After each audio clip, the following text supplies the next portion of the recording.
எடுத்துக்கொண்ட வேத வசனம் லூக்கா எழுதின சுவிசேஷம் 2ஆம் அதிகாரம் 30, 31, 32 ஆகிய வசனங்களை வாசிக்க கேட்கிறேன். லூக்கா எழுதின சுவிசேஷம் 2ஆம் அதிகாரம் 30, 31, 32. புறஜாதிகளுக்கு பிரகாசிக்கிற ஒளியாகவும் உம்முடைய ஜனமாகிய இஸ்ரவேலுக்கு மகிமையாகவும் தேவரீர் சகல ஜனங்களுக்கும் முன்பாக ஆயத்தம் பண்ணின உம்முடைய இரட்சணியத்தை என் கண்கள் கண்டது என்றார். கண்களை போடுவோம். பரலோக பிதாவே, இந்த முழு உலகத்தின் ஜனங்களுக்கும் நீர் ஆயத்தம் பண்ணின தேவனாயிருக்கு. இந்த வசனத்தை எங்களுக்கு ஆசீர்வதித்தார் இயேசுவின் நாமத்தில் பிதாவே, ஆமென். என்னுடைய செய்தி சற்று வித்தியாசமாக இருக்கும். கர்த்தர் சொல்றதை தான் நான் சொல்லுவேன். அப்படியே இயேசு பிறந்தார், இங்க பிறந்தார், அங்கே பிறந்தார், இப்படி வளர்ந்தார் சொல்லிட்டு போயிடலாம். அது நீங்களே வாசிக்கும் பொழுது இப்படி. ஆனால் ஒரு ஆயத்தம் தேவனுக்கு தேவைப்பட்டது. ஆமென். ஆயத்தம் என்றால் முன்னமே செய்கிற ஒன்று. அது இன்னும் நிறைவேறாததற்கு முன்னமே அவர் ஆயத்தம் பண்ணுகிறார். முதலாவதாக அவர் வார்த்தையாக ஆயத்தம் பண்ணப்பட்டார். எப்படி என்றால், கர்த்தருக்கு ஸ்தோத்திரம், யோவான் 1:1 வாசிக்கும் பொழுது, வாசிக்க நேரம் நான் சொல்லிக் கொண்டு போவேன். ஆதியிலே வார்த்தை இருந்தது, அந்த வார்த்தை தேவனிடத்தில் இருந்தது, அந்த வார்த்தை தேவனாய் இருந்தது. அவர் வார்த்தையாக இருந்தார், சத்தமாய் இருந்தார். எப்படி என்றால், வானத்திலிருந்து ஒரு சத்தம் உண்டாகும். பிதா தன் குமாரனை கொண்டு பேசுவார். ஆமென். கர்த்தருக்கு ஸ்தோத்திரம். யாரோ எங்கிருந்தோ பேசுகிற இந்த கைபேசி, தொலைபேசி, அவர்களை ஒருவேளை விஞ்ஞான ரீதியில அதை நாம் முகத்தை பார்க்க முடிகிறது, வீடியோ கால், வாட்ஸ்அப் கால்ல. ஆனால் அந்த நாட்களிலே முகத்தை பார்க்க முடியாது. யார் பேசுறாங்க, இப்போ யார் பேசுறாங்க, ட்ரூ காலர் போட்டா அவன் யாரு, எங்க இருந்து பேசுறாங்க என்னன்னு. இப்ப இன்னும் விஞ்ஞானம் முன்னேறி அவர்கள் பேசுகிறவர்களையே அடையாளத்தை நாம் பார்த்துக் கொள்ளலாம். இந்த மாதிரி எல்லாமே வந்துருச்சு. ஆக பிதாவை ஒருவனும் ஒரு காலமும் கண்டதில்லை. ஆமென். அவரை இந்த உலகத்திற்கு காண்பிக்க தேவன் முதலாவதாக யோவான் எழுதின சுவிசேஷம் 1ஆம் அதிகாரத்திலே நீங்கள் 18ஆம் வசனத்தை வாசிக்க கேட்கல, நான் வாசிக்கிறேன், கவனிங்க. தேவனை ஒருவனும் ஒரு காலமும் கண்டதில்லை, பிதாவின் மடியில் இருக்கிற ஒரே பேரான குமாரனே அவரை மரியாளின் மடியிலே ஒரு நாள் குழந்தையாயிருந்தார். நன்றாய் கவனிக்க வேண்டும். நான் மறுபடியும் சொல்றேன். மேரி is a blessing woman. She is a gracious woman. She is not a God. She is not a God. She is a blessed woman. அவள் ஒரு தெரிந்து கொள்ளப்பட்ட ஒரு பாத்திரம். பிற்பட்ட செய்தி நடுவில் சொல்லுவேன், அவள் தெய்வம் அல்ல. மரியாளுக்கு திரும்பவும் திருமணமாகி 5 பிள்ளைகள் பிறந்தார்கள். இயேசுவானவர் பிறந்த விதம் வேறு. ஒரு புருஷனும் ஒரு மனைவியும் திருமணமாகி அவர்களுடைய பிரயாசத்தினாலே உண்டாகிறது ஒரு குழந்தை. அதற்கும் அவர்தான் ஜீவன் கொடுக்கிறார். ஆமென். சிலரை பார்க்கும்போது உலகத்திலே மலடிகளாகவும் இருக்கிறார்கள். அவர்களுக்கும் தேவன் தேவையான சத்துவத்தை தந்து ஆபிரகாம் இதற்கு அடையாளமாய் இருக்கிறார். 25 வருடம் பிள்ளை இல்லாமல் இருந்தார். 75வது வயதிலே அவனுக்கு தீர்க்க தரிசனமாய் கொடுக்கப்பட்ட பொழுது அவர் 95 வயதிலே அவர் குமாரனை கண்டார். ஆமென். 100 வயதுள்ளவனாய் ஆயிட்டார். அந்த அம்மாவுக்கு பக்கத்திலே வந்துட்டாங்க. நான் கிழவி, எனக்கு எப்படி பிள்ளை பிறக்கணும்? அதுதான் அடையாளம். ஆபிரகாமின் குமாரனாகிய இயேசு கிறிஸ்து ஆபிரகாமின் குமாரன் அழைக்கப்படுவார், பிதாவின் குமாரன் அழைக்கப்படுவார். ஆபிரகாம் உண்டாகிறதுக்கு முன்னமே இருந்தார். சில நேரத்தில் அவரை பார்த்து கேட்டாங்க, எங்கள் ஆபிரகாமிலும் நீர் பெரியவரோ, எங்கள் தேவாலயத்தை கட்டின சாலமோனிலும் பெரியவரோ, ஏன் எங்கள் யோனாவிலும் நீர் பெரியவரோ? எல்லோரிலும் பெரியவர் அவர், இந்த ஆலயத்திலும் பெரிய கிரேட் காட். ஆமென். கரங்களை உயர்த்தி அல்லேலூயா சொல்லுங்க. He is a great God. பெரியவர் என்றால் ஏதோ வயதான 80 வயது தாத்தா 100 வயது தாத்தான்றது அந்த பெரியவர் அர்த்தம் இல்லை. பெரியவர் அந்த பெரியவருக்கு எல்லாம் வாங்கி அதல்ல. அண்ட சராசரங்களையும் வானத்தையும் அதில் மண்டலங்களையும் பூமியையும் அதில் வாழுகிற நீரில் வாழ்வன நிலத்தில் வாழ்வன பரப்பன ஊர்வன நகர்வன மண்ணிற்குள் புதைந்து கிடக்கிற எல்லா ஜீவராசிகளும் உண்டாக்கின கர்த்தர். விசேஷமாய் வீடியோ போயிட்டு இருந்தா கர்த்தர் நல்லவர். அவங்க என்னன்னா கர்த்தர் மாணவராய் இருக்கிறபடினால ஆண்டவர் இந்த மனிதனை தமது சாயலாய் உண்டாக்கி. ஆமென். தமது சாயலாய் உண்டாக்கி. இதை கேட்கிற அன்பதேவனுடைய பிள்ளைகளை இவர் ஒரு ஆயத்தம் பண்ணப்பட்டார். எப்படின்னா முதலாவது ஆயத்தம் பண்ணினவர் தேவன். ஆமென். ஆயத்தமானவர் இயேசு. நீ பூமிக்கு போறியா? நான் போறேன். சரி, இந்த இடத்துல ஒரு ஸ்திரியை நான் ஆயத்தம் பண்ணுவேன். ஆயத்தமாக்கப்பட்ட பாத்திரம் மரியாள். ஆமென். அது ஒரு பாத்திரம் என்று வேதம் சொல்லுதுன்னா அவளை ஒரு கிருபா பாத்திரமாய் அந்த பாத்திரத்தை சுத்தமாக்கி இப்ப இந்த பாட்டில்ல தண்ணீர் இருக்கிறது. இந்த கம்பெனி பாட்டில் இந்த கடலை அடைக்கிறவன் இந்த பாட்டில முதலாவது தயாரிக்கிறான். ஆமென். உண்டாக்கப்படுகிறது. பிற்பாடு இது சுத்தம் பண்ணப்படுகிறது. பிற்பாடு அதற்குள்ளே ஒரு திரவம் தண்ணீரோ அல்லது கூல்ட்ரிங்க்ஸோ. அப்ப இந்த தண்ணீர் தான் இயேசு கிறிஸ்து. ஆமென் சொல்லுங்க. இந்த சுவைமிகும் தண்ணீர் தான் இயேசு. தண்ணீர் ஜீவ தண்ணீர் தான் நமக்கு தேவை. பாட்டில் தேவையில்லை. ஆமென் சொல்லுங்க. ஆமா, பாட்டில் தேவையில்லைன்னு சொல்ல வரல. பாட்டில நான் எடுத்து வணங்க போறதில்லை. எனக்கு என் தாகத்தை தீர்க்கிற ஜீவ தண்ணீராக இயேசு தான் தேவை. ஆமென் சொல்லுங்க. அப்போ அந்த அம்மா ஆயத்தம் பண்ணப்பட்ட ஒரு பாத்திரம், அவ்வளவுதான். அதற்கு நிச்சயம் இருந்தபடினால் அந்த அவமானத்தை ஆண்டவருக்காக தேவனுக்காக அந்த அம்மா ஏற்றுக்கொண்டார். ஆமென் சொல்லுங்க. அந்த அம்மா சொல்லும் பொழுது என் அடிமையின் தாழ்மையை தேவன் நோக்கி பார்த்தார். ரொம்ப ஏழ்மையான குடும்பம், ரொம்ப தாழ்மையான குடும்பம். அந்த இடத்துல ஒரு நீதிமானாகி யோசேப்புக்கு அந்த அம்மா நியமிக்கப்படுறார். பூ முடிச்சுட்டு போயிட்டாங்க, கர்ப்பவதி ஆயிட்டாங்க. ஒரு உலகம் என்ன சொல்லும்? அடுத்த ஒரு வாரத்துக்கு முன்பாக மணியம்பாடி தெரியுமா, இந்த இடத்துல இருக்கிற பாஸ்டர் சாலப்பா என்னை கிறிஸ்துமஸ் விழாவுக்கு அழைத்து என்னை உபசரித்து என்னை முழுவதும் பாடல் ஆராதனை பிரசங்கம் என்று எல்லாவற்றையும் செய்ய சொல்லி நல்ல ஒரு ஆகாரம் தந்து ஒரு சின்ன காணிக்கை கொடுத்து எனக்கு பலகாரங்களை கொடுத்து என்னை அனுப்பி வைத்தார். அங்கே பேசும்போது அந்த கிராம ஜனங்கள் தலைவர்கள் விவோ எல்லாம் வந்திருந்தாங்க. வந்துட்டு காரியம் எப்படியா இருக்குதானே ஜெபம் பண்ணிட்டு போனாங்க. ஆமென் சொல்லுங்க. அவர் அந்த கிராமத்துல சாட்சியாய் வாழ்ந்தபடினா அவரோடு தெரிந்து கொள்ளப்பட்ட பாத்திரமாய் தேவன் அங்கே பயன்படுத்துகிறார். ஆமென். கர்த்தர் நல்லவர். இந்த மரியாள் ஆயத்தம் பண்ணப்பட்ட பாத்திரம். அடுத்தது விண்வெளி சரித்திர நாயகனாம் இயேசு பிறப்பார் என்று ஆராய்ச்சியாளர்கள் அதை அறியும்படி தேவன் வானத்திலே ஒரு நட்சத்திரத்தை உண்டாக்கினார். ஆமென். வாசிகளே மத்திய 2ஆம் அதிகாரத்தை எடுங்கள். அதிலே ஒரே ஒரு வசனத்தை வாசிக்க கேட்கிறேன். மத்திய 2ஆம் அதிகாரம் முதல் 3 வசனங்களை வாசிக்க சீக்கிரமாக. உங்களுக்கு சரியான நேரத்தில் மட்டும்தான் நான் கொஞ்சம் வேகமாக வாசிக்கிறேன். ஏரோது ராஜாவின் நாட்களில்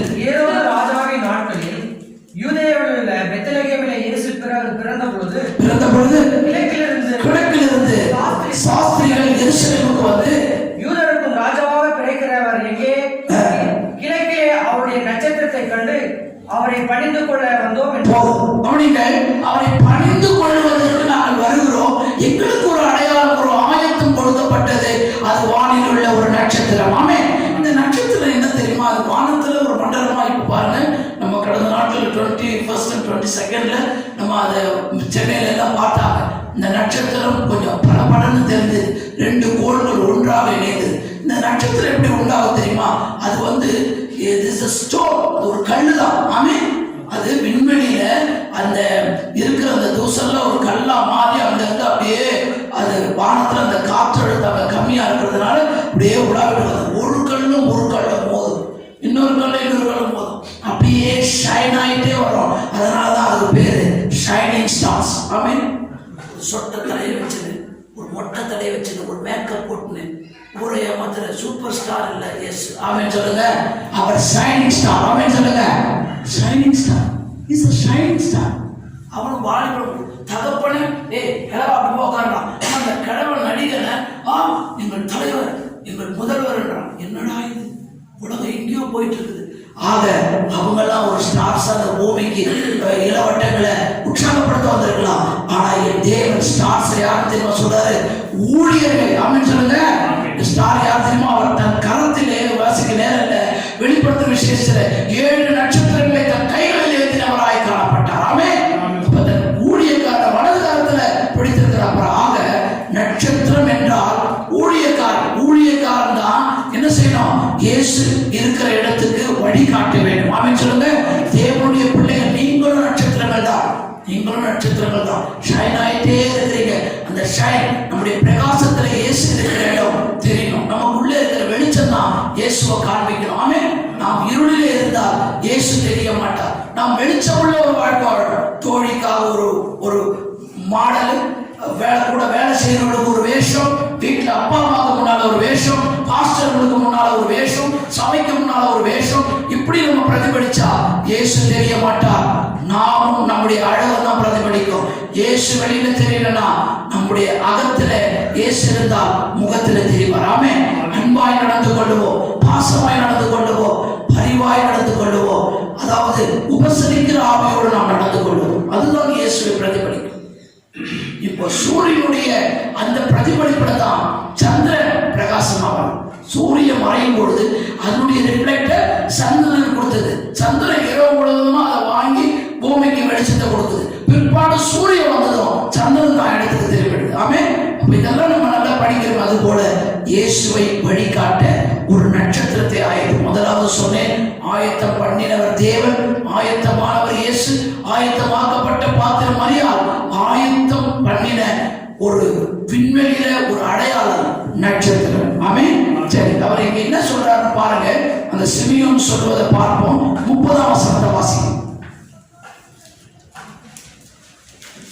வசனம் 30, 2வது அதிகாரத்துக்கு. புறஜாதிகளுக்கு பிரகாசிக்கிற, லூக்கா 2ஆம் அதிகாரம் 30ஆம் வசனம். புறஜாதிகளுக்கு பிரகாசிக்கிற ஒளியாக அவர் வந்தார் என்று சிமியோன் சொல்கிறார். அந்த சிமியோன் நியாயப்பிரமாணத்தின்படி வழங்கப்பட்டவர். சிமியோன் நல்ல கவனிங்க. இவர் முதிர்ந்த வயதாயிட்டார். இவருக்கு ஒரு தீர்க்க தரிசனம் சொல்லப்பட்டது. இயேசுவானவர் இப்படி பிறப்பார், இப்படி வருவார். தீர்க்க தரிசனம் சொன்ன உடனே அந்த தீர்க்க தரிசனம் நிறைவேறுவதற்காக அவர் காத்திருக்கிறார். காடு வாவானது வீடு போனதுன்ற நிலையில முதிர்ந்த வயதோடு அந்த ஆலயத்திலே அவர் அமர்ந்திருக்கிறார். அவர் ஆலயம் முடிந்து வெளியே வரும்பொழுது இயேசுவானவரை பிரதிஷ்டை பண்ண முடியும். வேறு பகுதியை சொல்றேன் உங்களுக்கு. லூக்கா 2ஆம் அதிகாரத்துல முழுவதும் சொல்றேன். கவனிங்க. இயேசுவானவரை பிரதிஷ்டை பண்ணும்படிக்கு 8ஆம் நாளில் அவரை விருத்த சேதனம் பண்ணும்படிக்கு கொண்டு வருகிறார்கள். அந்த மடியில ஏந்தி அந்த பிள்ளையை மரியாள் சுமந்து வரும்பொழுது யோசேப்பு உறுதுணையாய் கூட வருகிறார். அப்பொழுது அந்த பிள்ளையை தன் கையில் ஏந்தினவராய் சிமியோன் சொல்லுகிறார். 28ஆம் வசனத்தை பாருங்க.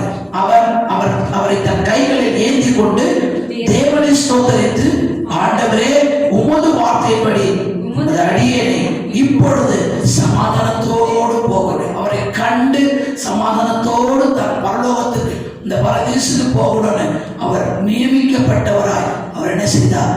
இருந்தார். அப்பொழுதுதான் இந்த தீர்க்கதரிசன வார்த்தைகளை பெற்றோருடைய அறையில் அவரை பத்தி திடீர்னு சொப்பனத்துல தேவதூதன் தோன்றினான். தம்பி வெளியே போயிட்டான். தேவதூதன் தோன்றினான். அவன் என்ன செய்தார் என்றால், அந்த தேவதூதன் தோன்றி மரியாளுக்கும் யோசேப்புக்கும் சொப்பனத்துல தோன்றி அறிவித்தார். ஆமென். மேய்ப்பர்களுக்கு சொப்பனத்துல தோன்றி அறிவித்தார். இவ்வளவுதான் மேலிருந்து வந்த ப்ராபசி, அந்த வெளிப்பாடு, ரெவலேஷன்.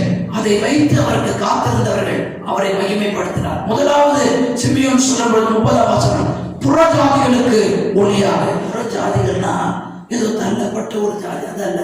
புற மதஸ்தவர்களை தான் வேதம் புறஜாதிகள் என்று சொல்லும். அதாவது தேவர்கள் அல்லாதவர்களை தேவர்கள் என்று வணங்குகிற அந்த மக்களை தான் புறஜாதிகள். வெளியில் உள்ளவர்கள். இயேசுவுக்கு புறம் என்றால் வெளியே, அகம் என்றால் உள்ளே. நீங்க பஸ்ல பார்த்திருப்பீங்க, அகம் உங்கள் சரீரம், கரம், புறம் நீட்டாதீர்கள் எழுதி போட்டிருக்கோம். அப்ப இந்த புற ஜாதிகள் என்றால் இயேசுவை அறியாத வெளியில் உள்ள மக்கள். இந்த மக்களுக்கு ஒளியாக வந்தார். அங்க கிறிஸ்தவர்களுக்கு வந்தால் வெளிநாட்டு மேதைகளுக்காக இளவரசர்களுக்காக வந்தார் எழுதப்படல. புறஜாதிகளுக்கு ஒளியாக வந்தார். இவர் ஒளியாக வந்தார்னா ஏன் குழந்தையா பிறக்கணும்? ஆனா அவர் குறித்து தீர்க்க தரிசனம் சொல்லப்பட்டது. கவனிகள், யோவான் எழுதின சுவிசேஷம் 1ஆம் அதிகாரத்தை எடுத்துக் கொள்ளுங்கள். 3ஆம் வசனத்திலிருந்து வாசிக்கும். சகலமும் அவர் மூலமாய் உண்டாயிற்று. உண்டானதென்றும் அவராலே அல்லாமல் உண்டாகவில்லை. அவருக்குள் ஜீவன் இருந்தது. அந்த ஜீவன் மனுஷனுக்கு ஒளியாக இருந்தது. அந்த ஒளி இருளில் பிரகாசிக்கிறது. இருளானது அதை பற்றிக் கொள்வதில்லை. தேவனால் அனுப்பப்பட்ட ஒரு மனுஷன் இருந்தான். அவன் பேர் யோவான். அவன் தன்னாலே எல்லோரும் விசுவாசிக்கும்படி அந்த வழியை குறித்து சாட்சி கொடுக்க சாட்சியாக வந்தான். ஆமென். நல்லா கவனிக்கணும். இப்பொழுது ஆயத்தம் 6 மாசத்துக்கு இவர் சீனியர். யோவான் ஸ்நானகன் 6 மாசம் பெரியவர். இயேசு கிறிஸ்து 6 மாசம் பிறப்பின்படி இளையவர். யோவானுக்கும் பெரியவர் அவர். ஆமென். அந்த யோவான் ஆயத்தம் பண்ணப்பட்டார். எலியா எடுத்துக்கொள்ளப்பட்டவர். ஆமென் சொல்லுங்க. அந்த எலியாவின் ஆவியுடையவராய் யோவான் ஸ்நானகன், the baptism of John, யோவான் ஸ்நானகன் வந்தார். இந்த யோவான் ஸ்நானகன் இயேசுவுக்கு வழியை ஆயத்தம் பண்ண வந்தார். ஆமென்.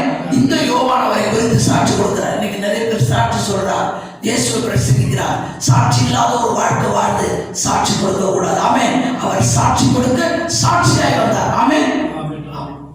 இன்றைக்கு கோர்ட்ல சொல்லுகிற சாட்சி பணத்துக்காக ஒரு சாட்சி, பணம் இல்லாதவங்களுக்கு ஒரு சாட்சி. அதனாலதான் ஆண்டவர் ஒரு சாட்சியை உள்ள வச்சார், மனசாட்சி. அவன் சொல்லுங்க, மனசாட்சி. மனசாட்சி தொட்டு சொல்லு. நான் 100 ரூபாய் வச்சுட்டு போனேன், மனசாட்சியை தொட்டு சொல்லு. இல்லைங்க, நான் எடுக்கிறேன். நான் தான் உங்க கூட என் மனம் தான் உங்களுக்கு தெரியுமே. அப்புறம் என்ன மனசாட்சியை தொட்டு சொல்லு, தலையை தொட்டு சொல்லு. வாங்க, 100 ரூபாய் பெருசா நான் பெருசா அப்படிதான் எடுத்திருந்தா என்ன வந்துருச்சுல மனசுல டக்குன்னு வெளியே வந்துடும், கமிட் ஆயிடும். 100 ரூபாய் பெருசா நான் பெருசா, உன் ஃப்ரிட்ஜ் பெருசா நான் பெருசா, ரிப்பேர் என்ன, உன் மிக்சி பெருசா நான் பெருசா, இல்ல உன் பிள்ளைதான் பெருசா நான் பெருசா, உன் பிள்ளைய நான் தானே பெற்று கொடுத்தேன். இப்படி எல்லாம் அதான் மனசாட்சி. மனதிலிருந்து ஒரு சாட்சி. அதனாலதான் கோர்ட்ல பைபிளை கையில தராங்க. நான் சொல்வதெல்லாம் உண்மை, உண்மையை தவிர வேறொன்றும் இல்லை. உறுதியா சொல்றேன். அவன் உண்மையதான் சொல்றானா, உண்மை சொல்றவங்க இருக்கிறான்.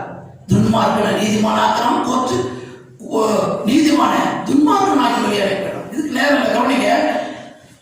ஒளியிலே ஒளியாக வந்தார். அவர் ஒரு லைட். இப்ப அவரு சவுளை சந்திக்கிறார். ஒரு பிரகாசம் வானத்திலிருந்து வந்தது. ஆமென் சொல்லுங்க.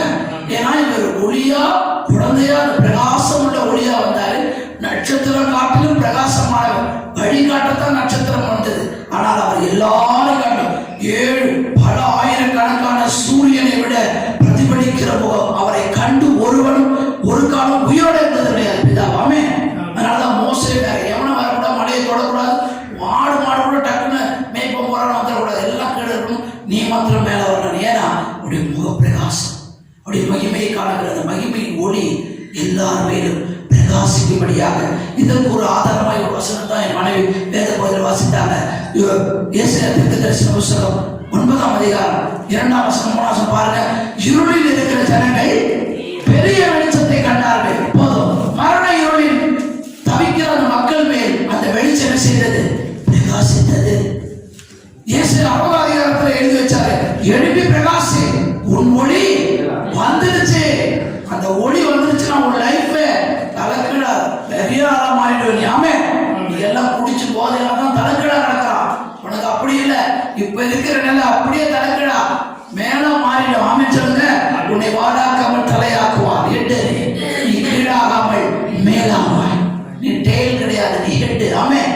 ஏன்னா ஹெட் ஆஃப் தி லார்ட், தலைவராகி இயேசு நம்ம கூட இருக்கிறார். அவர் புறஜாதிகளுக்கு பிரகாசிக்கிற ஒரு ஒளியா வந்தார். ஏன் இப்படி ஒரு ஒளியா வரணும்? ஏன்னா இந்த பிசாசு கீழே தள்ளப்பட்ட அந்த லூசிபர் ஒரு தூதர். he was a worship leader or the senior worshipper. தேவனை மகிமைப்படுத்துற பிரதான தூதர். அவன் அந்த வர்ஷிப் நேரத்துல தன்னை உயர்த்திட்டான், எட்டி உதச்சு கீழே தன்னான். அவன் தான் சாப்பிட்டான். ஆமென் சொல்லுங்க. யாரு? கேப்ரியல் நல்ல தேவ தூதர், மிகாவேல் மைக்கேல் நல்ல தூதர். இவங்களுக்கு 2 பேருக்கும் பிரதானம் தான் லூசிபர்.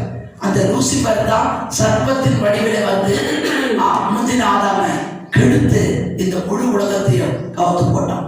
10 நிமிஷம், ஒரு 5 நிமிஷம் அந்த ஸ்திரியோடு பேசலாம், அப்படியே கவுத்துட்டா. ஒரு 5 நிமிஷம் சமாரிய ஸ்திரியோடு பேசினாரு. இயேசு வந்து அவர் ஊரே மாத்திட்டான். அவன் சொல்லுங்க, பெண்ணால ஆவதும் பெண்ணால அழிவதும் பெண்ணாவது. பெண்கள் தான் தப்பா நினைக்காதீங்க. நான் வெளியில் உள்ளவங்க தேவை அறியாதவங்க சொல்றாங்க, அவங்களும் சில நல்லவங்க இருக்கிறாங்க, சன்மார்க்கமா இருக்கிறாங்க. ஆனா பெண்ணானவள் வளர்க்கவும் முடியும், அழிக்கவும் முடியும்.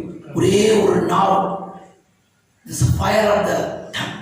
இதுல ஒரு வார்த்தை பொறிப்பட்டா காடே எரியும். தான் ஆணே தான், 2 பக்கமும் கருக்குள்ள பட்டையும் தான். இது ஆணும் பட்டன்னு பேசுறாங்களா, அவங்கள நம்பிடலாம்.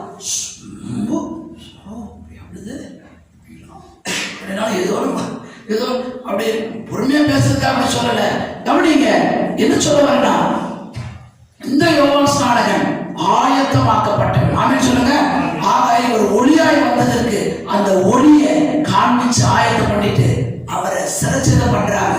உடனே அவர் லைஃப் அவர் இறந்த பிறகுதான் ஸ்டார்ட் தி மினிஸ்ட்ரி, இயேசு ஊழியத்தை ஆரம்பித்தார். ஆமென் சொல்லுங்க. இந்த யோவான் ஸ்நானம் கூட ஞானஸ்நானம் கொடுக்கிறானே, யோவான் ஸ்நானம் கொடுத்த ஞானஸ்நானம் இயேசுவின் நாமத்தினால். அன்றைக்கு எடுத்தவங்க பயத்தில் எடுத்தாங்க. விரியன் பாம்பு குட்டிகளே, வரும் கோபாக்கனைக்கு தப்பித்துக் கொள்ள உங்களுக்கு புகை காட்டினவன் யார்? மனம் திரும்புங்கள், பரலோக ராஜ்யம் சமீபமாயிருக்கிறது. the coming soon வாசப்படிக்கு வந்துட்டாரு. ஒரு கொரோனா போச்சு, இன்னொன்னு பயங்கரமா லண்டன்ல இங்கிலாந்துல உருவெடுத்துருச்சு. எல்லாம் திகைக்கிறான். ஊசிலாம் சும்மா பேச்சு. நீங்க டிஸ்டன்ஸ் கீப் பண்ணி உங்களை கிளீனிங்ல வச்சா நீங்க நல்லா இருக்கலாம். நான் ஒண்ணு சொல்றேன், அதே மருத்துவர்களுக்கு ஒருவேளை இந்த செய்தி நீங்க டாக்டருக்கு போட்டு காட்டலாம். ஏதோ ஒண்ணு இதை நாங்க யூடியூப்ல போட போறோம். மருத்துவர்களுக்கு சொல்றது, உள்ள சுத்தமான ஒன்றுமே உண்டானது. ஆமென் சொல்லுங்க. அல்லேலூயா. நீ ஆண்டவருக்குள்ள அவருடைய ரத்தத்தினால கழுவப்பட்டா அந்த கொரோனா அழிந்து போகும், உன்னை தொடாது. ஏனென்றால் அவர் சொல்லி இருக்கிறார், வாதை உன் கூடாரத்தை அணுகாது, பொல்லாப்பு உனக்கு நேரிடாது. மரண இருளின் பள்ளத்தாக்கில் நடந்தாலும் பொல்லாப்புக்கு பயப்படேன். தேவனே, ஒளியான தேவனே, நீர் என்னோடு கூட இருக்கிறேன். உமது கோடும் அது வளைதடியும் நினைத்தேன். மரண இருள்ல ஜனங்க கவனிச்சிட்டு இருக்கிறாங்க. No Bible, no pastor, no prophets, no evangelist, யாருமே இல்லை. ஆனா தூதன் சுவிசேஷத்தை நற்செய்தி அறிவிக்க வானத்திலிருந்து அனுப்பப்பட்டான். ஒரு வெளிச்சம் பிரகாசித்ததோ, மேய்ப்பர்கள் அந்த டிராமாலாம் நீங்க பார்த்துருப்பீங்க, பிள்ளைகளும் சிறு வயது நடிச்சிருக்கிறாங்க. நல்லபடியா வெளிச்சம் பிரகாசத்தை எல்லாம் பார்க்கும் பொழுது, இதோ இன்று கர்த்தராகிய இயேசு கிறிஸ்துவின் ரட்சகர் உங்களுக்கு தாவீதின் ஊரிலே பிறந்திருக்கிறார். பிள்ளையை துணிகளில் சுற்றி முன்னணியில் கிடந்து, முன்னணியில வைக்கிற இயேசுவை இன்னைக்கு பின்னணியில வச்சுட்டு தவிக்கிறாங்க. கப்பலின் பின்னணியத்துல கீழ்த்தட்டுல இயேசுவை படுக்க வச்சுட்டு இவன் ஓட்டுறான். படகுக்கு புயல் வந்ததா இல்லையா? ஆமென் சொல்லுங்க. இயேசு முன்னணியில். I said before the Lord, நான் இயேசுவை கர்த்தரை எப்பொழுதும் முன்பாக. நம்ம சரி, ஹெட்லைட்ட கார்ல ஏன் பின்னால வைக்க வேண்டியது, ஏன் முன்னால வச்சாங்க? எதிரில் வருகிற வாகனங்கள், மிருக ஜீவன்கள், மனுஷன் நடமானாலும் அதெல்லாம் தெரியணும். முகப்பு விடுது. அப்ப வெளிச்சம் தான் முன்னால இருக்கணும். ஆமென் சொல்லுங்க. இயேசு முன்னால இருந்தா உனக்கு ஆபத்தே இல்லை. அவர் முன்னே போனா எல்லாவற்றையும் அவர் செவையாக்குவார். கர்த்தர் நல்லவர். ஆயத்தமாக்கப்பட்ட யோவான் ஸ்நானகன். அடுத்தபடியாக ஆதியாகமத்தின் புஸ்தகம் 22ஆம் அதிகாரம். இன்னும் 2 காரியங்களை சொல்லி நான் முடிக்க விரும்புகிறேன். கர்த்தர் நல்லவர். சரியாக 8 மணிக்கு இந்த ஆராதனை ஆரம்பிக்கப்பட்டது. சரியாய் 9:50 நான் முடிக்க தீர்மானம் பண்ணேன். கர்த்தர் நல்லவர். 22ஆம் அதிகாரம் 2ஆம் வசனம். ஆதியாகமம். இந்த சம்பவத்தை சொல்லி முடித்து கடந்து போவோம். 22ஆம் அதிகாரம் ஆதியாகமம் 2ஆம் வசனம். அப்பொழுது அவர் உன் புத்திரனும் உன் ஏக சுதனுமாகிய ஈசாக்கை நீ இப்பொழுது அழைத்துக் கொண்டு மோரியா தேசத்துக்கு போய் அங்கே நான் உனக்கு குறிக்கும் மலைகள் ஒன்றின் மேல் அவனை தகனபலியாக பலியிடு. நன்றாய் கவனிக்க வேண்டும். நம்முடைய தேவன் நல்லவர், வல்லவர், நேசர். I love God, the God of Isaiah. அதாவது அவரோட God loves you. அவரே அன்பு கூறார், நான் அன்பு கூற. கவனிங்க, பிள்ளை இல்லாத கிடைச்ச பிள்ளை ஈசாக்கு. ஆமென். ஈசாக்கு என்றால் முன் சிரிப்பு. ஒரே ஒரு பிள்ளை கிழவி தூக்கி கொஞ்சரா மடியில வச்சு, இந்த வயசுல எனக்கு ஏன்னா சரீரம் செத்துருச்சு, இந்த அம்மாவுடைய கர்ப்பம் செத்துருச்சு, சரீரம் ஆபிரகாமுக்கு செத்துருச்சு, 100 வயது உடையவனா ஆக போறான், அதெல்லாம் கடமை அப்பவே. ஆனா அவங்க 100 வயசு நல்லா இருந்தவங்க இவ சொல்றா, நகைத்தா. தூதர் வந்து சொல்றார், இப்படிப்பட்ட ஒரு குமாரன் உனக்கு கொடுத்துட்டு அந்த பிள்ளைய கேட்கிறார், நம்ம கொடுப்போமா? இன்றைக்கு இருக்கிற எபனேசர் விளையாட்டுக்கு சொல்ற கர்த்தருக்கு ஸ்தோத்திரம். உன்னை பலியிட ஆண்டவர் கேட்கிறார், வா 5 அடி மலை மேல உன்னை வெட்டாம என்ன வெட்டி போட்டு இறங்கிடுவான். என்னப்பா நீ வாழ்ந்துட்ட, நான் வாழ வேண்டியவ, என்ன போய் வெட்டுறன்ற? அம்மாவுக்கு தெரிஞ்ச உன்னை வெட்டிடுவாங்க, எங்க ஃப்ரெண்ட்ஸுங்களுக்கு தெரிஞ்ச உன்னை தூக்கிடுவோம். ஒரு பேச்சுக்கு சொல்றேன், இன்னைக்கு இருக்கிற புள்ள அப்பட வெட்டி போட்டு கீழே இறங்கிடும். கர்த்தனாலவன். ஆனா இவன் ஆண்டவருக்கு பயப்படுகிற இவன் உடனே தன் வேலைக்காரன், நல்லா கவனிக்கணும், இவன் ப்ரிப்பேர் பண்றான். இந்த பிரசங்கத்தை நீங்க உண்மையா இந்த வீடியோக்காக நான் உங்களுக்கு அனுப்பி வைப்பேன். ஸ்தோத்திரம். ஏனென்றால் எல்லாம் ஆயத்தம் பண்ணிட்டான். விறகு, நெருப்பு, பட்டயம், மகன், வேலைக்காரன் எல்லாம் கிளம்பி போறாங்க. கழுது அது மேல அந்த சேரத்தை வச்சுட்டு இவனை தம்பி தலையில என்ன தூக்கி வச்சாரோ அவனும் போறான். போயிட்டாங்க. கொஞ்சம் வழியை கொண்டு சம்பவமா சொல்லிடுறீங்க, அது முழுசு நீங்க வீட்டுல போய் வாசித்தாதான் ஏசுநாதர் இன்னைக்கு எதுக்கு வந்தாலும் தெரியும். கர்த்தர் நல்லவர், நம்மளாம் கிறிஸ்துவ அறிந்தவர்கள். ஆனா நீங்க அறிந்து இன்னும் அறிந்து கொள்ளணும்னு அதை சொல்றேன். ஏன்னா unknown peoples living with the word, அதாவது தேவனை அறியாத ஒரு ஜென்ரல்ஸ், அதாவது ஒரு பீப்புள்ஸ் இங்க இருக்கிறாங்க. ஆனா அவங்க அறிந்து கொள்ளணும்னா இந்த சம்பவங்கள் எல்லாம் நமக்கு முன்னமே திருஷ்டாந்தமா எழுதப்பட்டிருக்கிறது. ஏகசுதன், ஒரே பிள்ளை, ஏகசுதன், தான் நேசிக்கிற ஒரு குமாரன், வயது சென்று பெற்ற ஒரே ஒரு பிள்ளை, கருப்புல கொத்து மாதிரி ஒரு பையன், கண்ணுக்கு அழகா ஒரு பொண்ணை பெற்று வச்சுக்கொள்றோம்ல, அது மாதிரி கூட்டு போறான். வேலைக்காரன் எடுத்துட்டார். கொஞ்சம் தூரம் போனதும் பாதியது.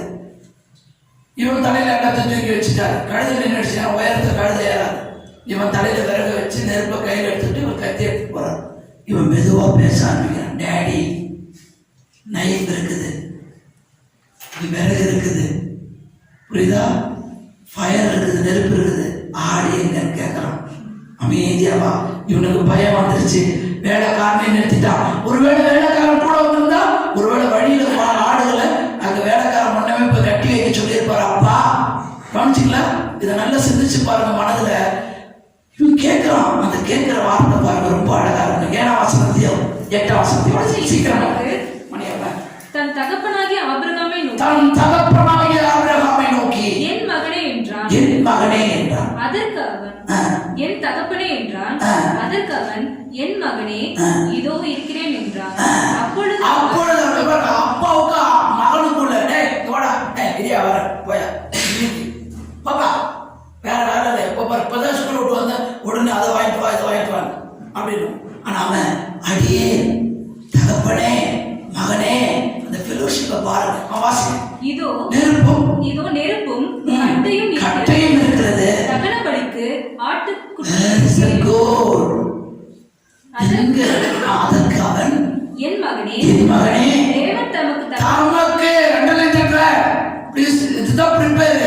தேவன் தமக்கு தகனபலிக்கான ஆட்டுக்குட்டியை பார்த்துக் கொள்வார். போதாமே சொல்லுங்க. இருவரும் கூடி ஏறி போனார்கள். மேல அதன்படியே அவனை கட்டி வச்சான். 7 கோடி கட்டி தூக்குற நேரத்துல அவனை கட்டி வச்சுட்டு தூக்குறான். கத்திய தூக்குனா மேல இருந்து ஒரு சத்தம் வருது. 13ஆம் வசனம் 12-13 சீக்கிரமாய் வாசிங்கள். ஆபிரகாம் தன் கண்களை எடுக்கல. 12-13 வாசிக்கிறது. 12. அப்பொழுது அவர் பிழையானையின் மேல் தன் கையை போடாத, அவனுக்கு ஒன்றும் செய்யாதே, நீ அவனை ஒரு புத்திரன் என்றும் அவனை புத்திரன் என்றும் ஏகசுதன் என்றும் மாறாமல் எனக்கு ஒப்பு கொடுத்தபடி நீ தேவனுக்கு பயப்படுகிறவன் என்று அறிந்திருக்கிறேன். is a fear of God. அதுதான் ஆண்டவர் விரும்புறது. பயம் இருக்கு, பயம் இல்ல, பக்தி இருக்குது. ஆமென் சொல்லுங்க. ரெண்டும் சேர்ந்து பய பக்தி. அவர்கள் பயத்துடனும் நடுக்கத்தோடும் கர்த்தரை சேவ் பண்ணார். ஆமென் சொல்லுங்க. The save the Lord, the fear of God. அவர் பயங்கரமானவர் இல்ல, அவர் நல்லவர் தான். ஆனால் அவருக்கு பயந்த ஒரு பக்தி தேவை. ஆமென் சொல்லுங்க. அவருக்கு பயந்து குடும்பத்தை நடத்தணும். மாமனார் எதனா சொல்லுவாருன்னு பொண்ணை மெதுவா நடத்துறது இல்ல, கர்த்தருக்கு பயந்து மனைவி அன்பா நடத்தணும். ஆமென் சொல்லுங்க. அண்ணங்காரன் சொல்றான்னு நினைச்சு அவன் தங்கச்சி ஆச்சு அப்படி நடத்துறது இல்ல, கர்த்தருக்கு பயந்து நம்ம தங்கச்சி போல நினைச்சு மனைவியை நடத்தணும். ஆமென். நான் ஆரம்பத்துல ரொம்ப டென்ஷனா, ரொம்ப 30 வயது திருமணம் ஆனது எனக்கு இதெல்லாம் தெரியல. சில ஊழியக்காரர்களே மாமனாரை பார்த்து தான் பொறுமையே, அவர் மகளை கொடுத்தது நான் பொறுமையிலே வந்தேன். ரொம்ப பதட்டப்படுவேன். நம்ம ஆட்டுமே பெரியவர்கிறாங்க, நான் உள்ள நுழைஞ்சாங்க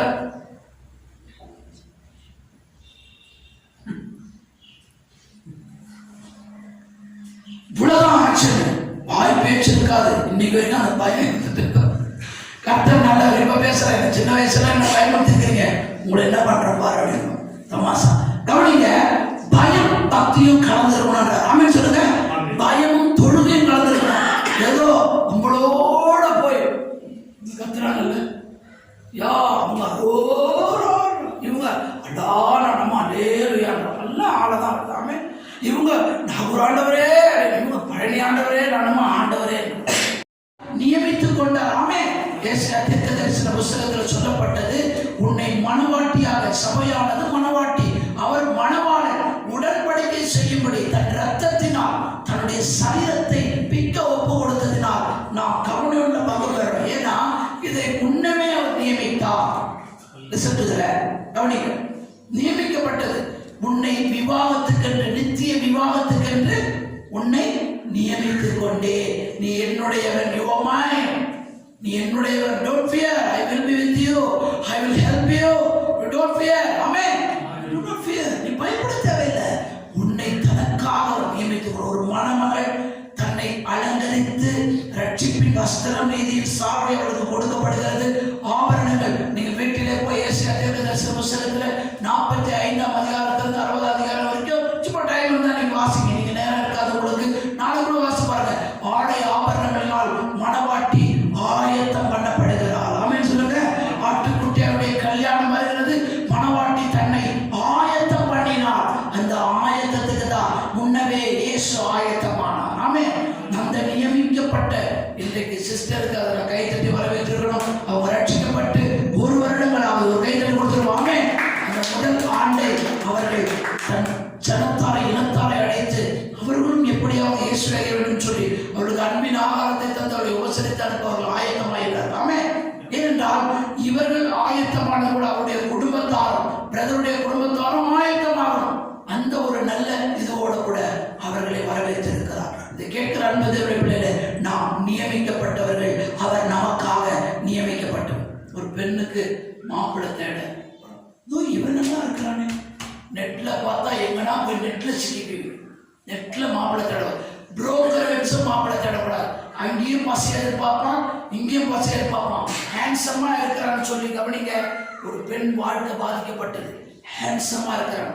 ஒரு ஊழியக்காரன் பார்த்த ஒரு வாழ்க்கை, மதுரையில் நடந்த சம்பவம் தான் நினைக்கிறேன். ஒரு பாஸ்டர் தான் சொன்னார், ஹேண்ட்ஸமா இருக்கிறான்னு காட்டினா கடைசியில் அவன் ஆணே இல்லை, பெண்ணே இல்லாம நடுவில் இருக்கணும். அந்த பெண்ணுடைய வாழ்க்கை பாதிக்கப்பட்டு விவாகரத்து செய்து பிற்பாடு ஒரு திருமணம் நடந்தது.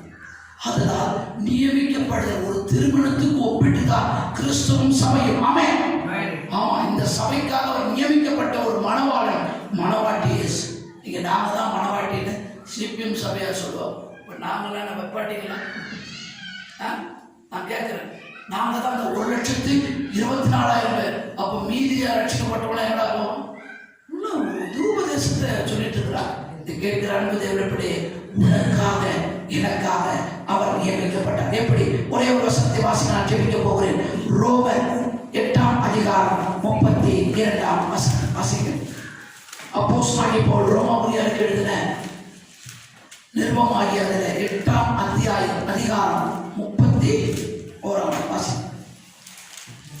31 சொல்ல வாசி. இவைகளை குறித்து இல்ல, அவர் தம் சொந்த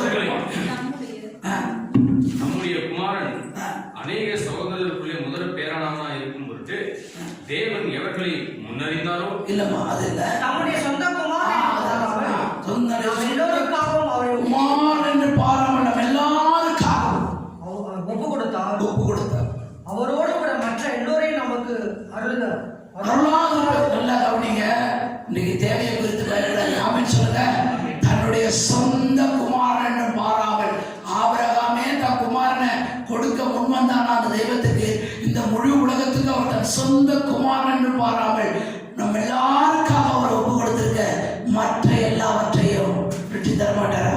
வாஷிங் மிஷின் தரமாட்டாரா? ஒரு நல்ல மணமகனை தரமாட்டாரா?